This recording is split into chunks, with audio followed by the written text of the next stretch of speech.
Assalamualaikum warahmatullahi wabarakatuh. Perkenalkan, nama saya Dahyang Ikaleni Wijayani, NDH 05, peserta Latsar CPNS Angkatan 14, LAN KDOD Samarinda. Pada kesempatan kali ini, saya akan melakukan review materi atau membuat jurnal harian terkait dengan materi yang sebelumnya sudah disampaikan oleh Bapak Abdirrahman, yaitu materi aneka dan terkait submateri etika publik. Kenapa sih kok kita itu harus belajar etika? Apa pentingnya? Alasan yang pertama adalah kita ini makhluk sosial. Kita tidak bisa hidup sendiri. Yang namanya makhluk sosial, pasti kita harus berinteraksi dengan orang lain. Jadi, pemahaman etika ini kita pakai sebagai landasan moral untuk kita bergaul dengan orang lain. Itu yang pertama.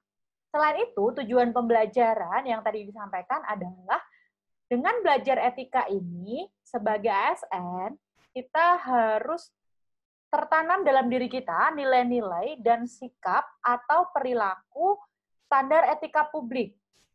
Standar etika publik yang seperti apa? Nah, standar etika publik seorang ASN ini lebih tinggi dibandingkan dengan standar etika masyarakat umum. Kenapa begitu? Sekarang saya contohkan. Misalnya ada kasus salah satu oknum pegawai PTA misalnya, dia melakukan tindakan asusila. Itu kasus pertama.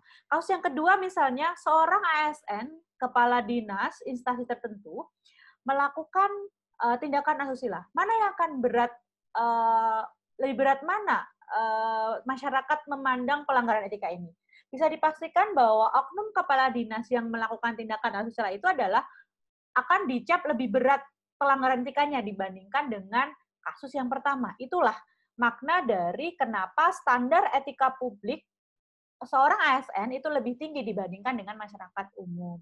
Jadi, belajar etika ini tidak hanya sampai pemahaman saja, tetapi sampai bagaimana seorang ASN bisa terbentuk sikap dan perilakunya dengan standar etika yang sudah ada.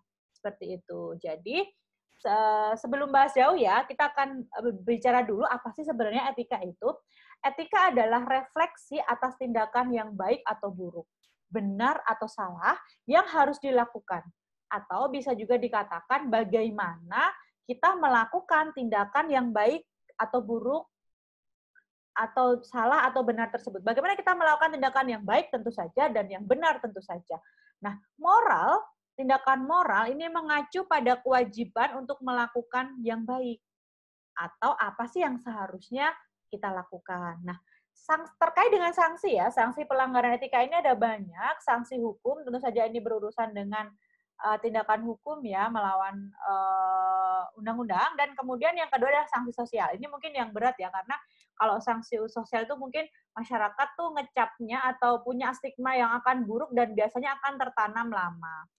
Oke, terus kemudian apa sih sebenarnya makna dari saya sendiri seorang ASN harus belajar itu apa?